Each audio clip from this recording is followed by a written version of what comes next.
O2 naudotojo instrukcija. Kaip pažiūrėti, kurie pardavimų užsakymai yra pagaminti, tačiau klientui dar neatkrauti. Galime pažiūrėti dviem būdais. Abu jie veda į tą pačią vietą. Pirmas būdas — atsidarome pardavimus, susigrupuojame visus pardavimų užsakymus per delivery status,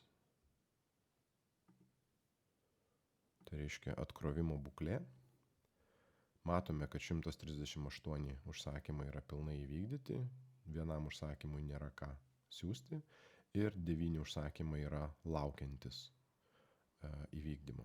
Atsidarę juos matome, kad dalis iš jų yra atšauktų, vienas iš jų yra pasiūlymo lygyje ir tik tai vienas yra pardavimų užsakymo lygyje, kuris laukia atkrovimo.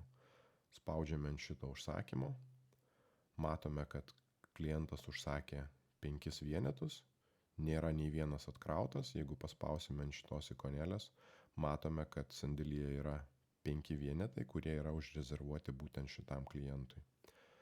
Viršuje turime Smart Button, matome, kad yra sukurtas vienas atkrovimo dokumentas, spaudžiame ant to atkrovimo dokumento, matome, kad užsakytas kiekis yra 5, užrezervuotas kiekis yra 5, tačiau nei vienas vienetas nėra atkrautas. Tokiu būdu matome, kad galime klientui atkrauti 5 vienetus, tačiau dar to dalyko nepadarėme.